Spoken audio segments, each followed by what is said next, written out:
And Revelation 8 is all about the silence of God when his suffering saints are crying to him.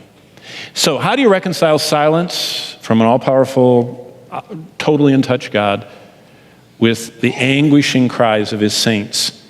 Well, silence is always interesting. But silence after a profusion of sounds is deafening.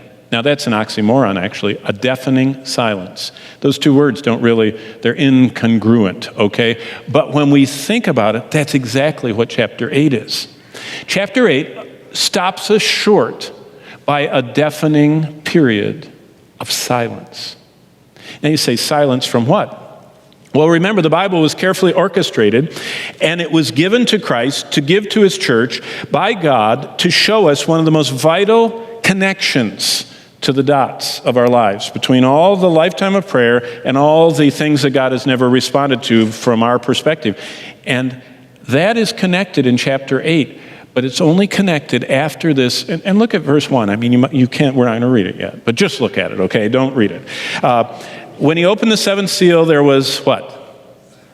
Yeah, and guess for how long? About a half hour. Now, that is one of the more stranger verses in the Bible.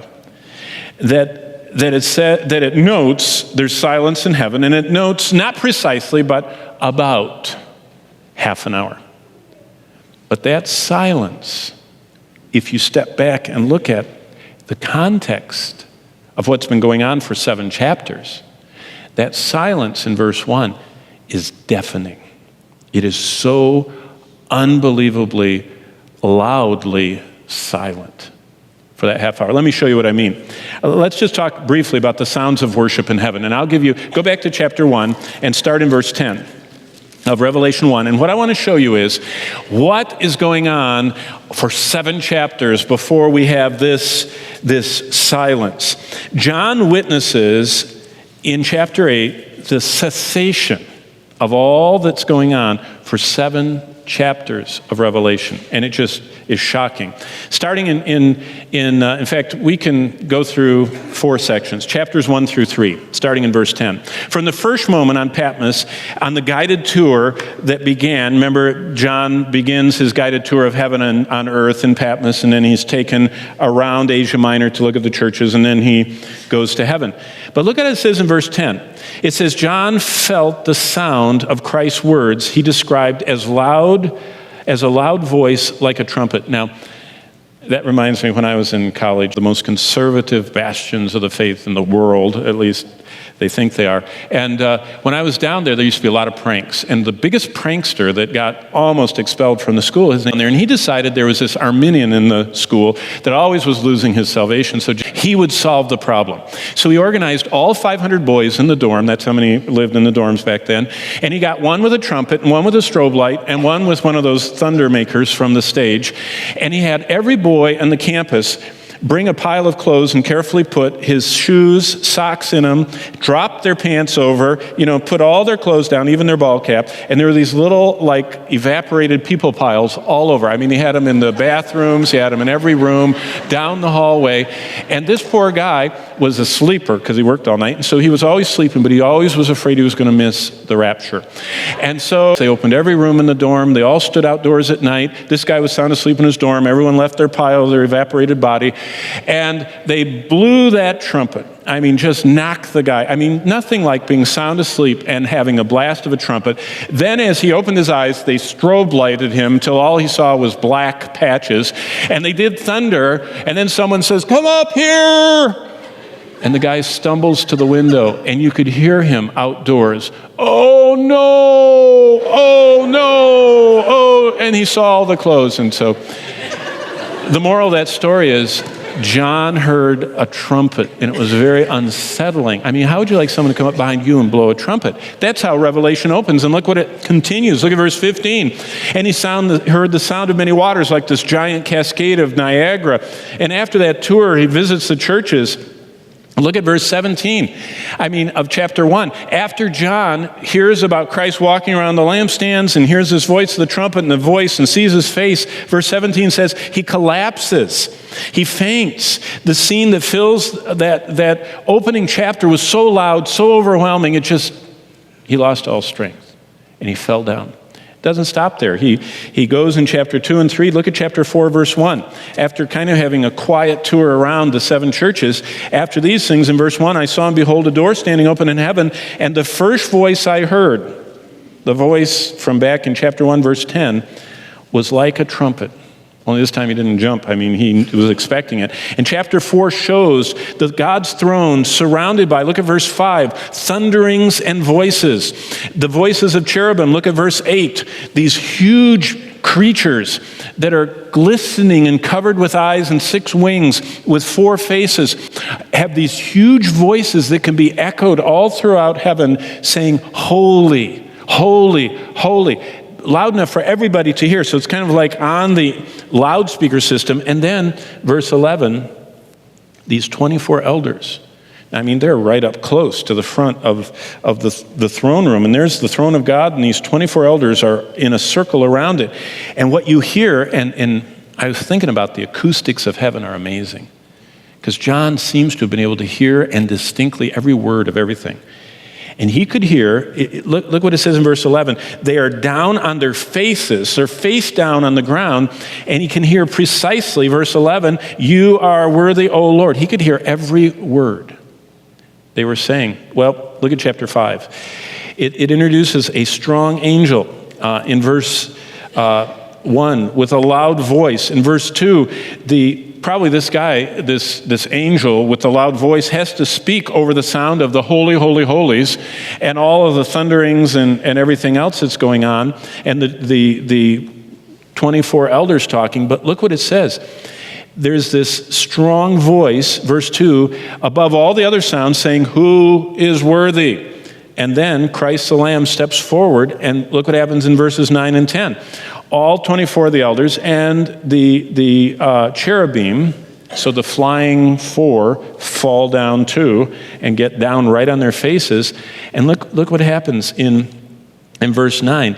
The elders sing the song, you are worthy. I've always thought that would be fun to have a song service where we all get down on the floor with our faces near the ground and sing like we're going to around the throne. But they can hear it, and it's going on. And then look at verse 12. It says, and then it's followed after this song with your face on the ground with the voices combined of myriads of uncountable angels, plus the cherubim, plus the 24 elders, and they say with loud voices, verse 12 says.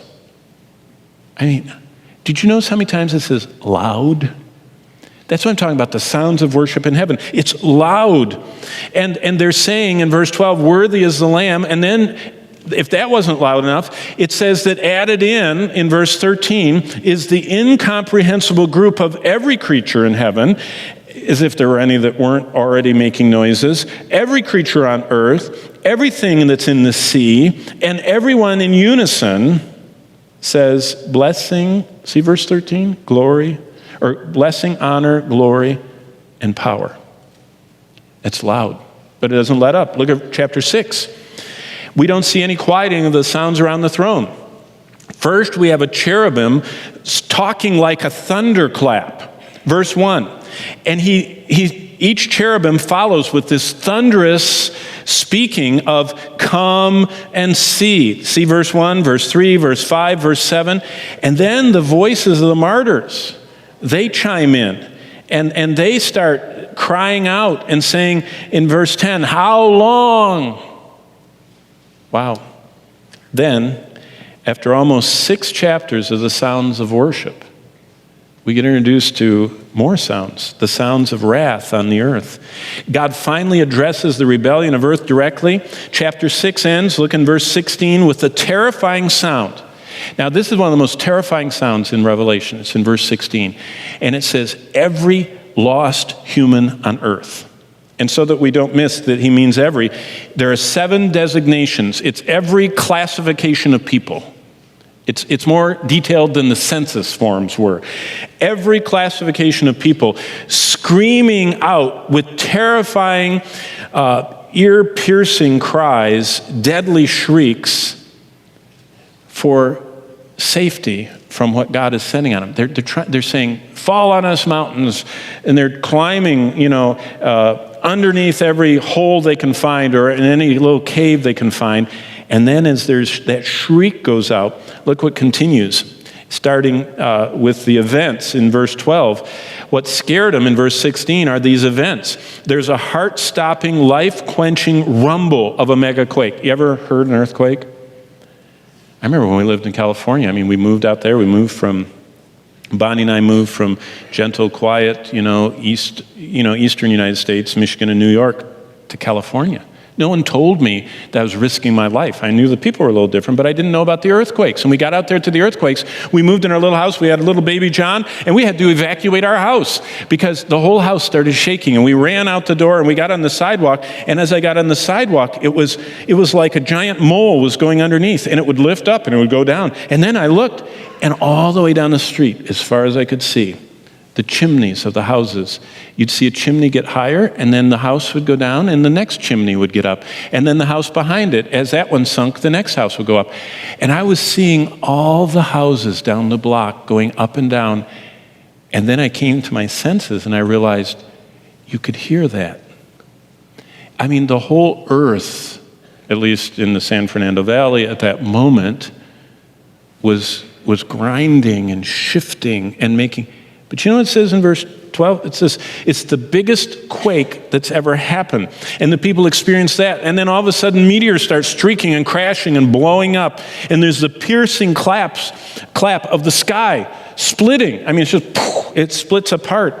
And then every land area across the globe starts lurching. It says every spot, kind of what we experienced in where we were in the valley in Los Angeles, the whole world starts doing that.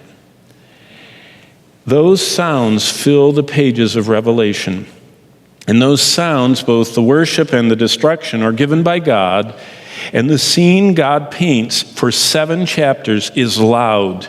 It's very loud. It's loud like a trumpet blast. It's loud like standing at the edge of Niagara Falls. It's loud like the rolling, booming, shaking of a thunderstorm.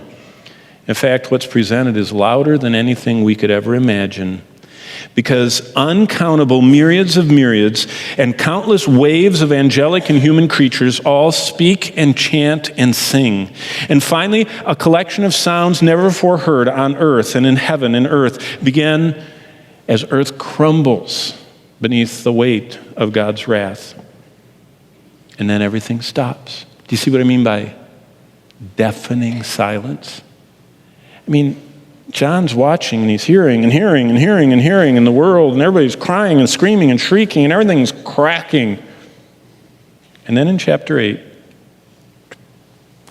for a half hour, you want to make people uncomfortable? Just don't do anything. People cough.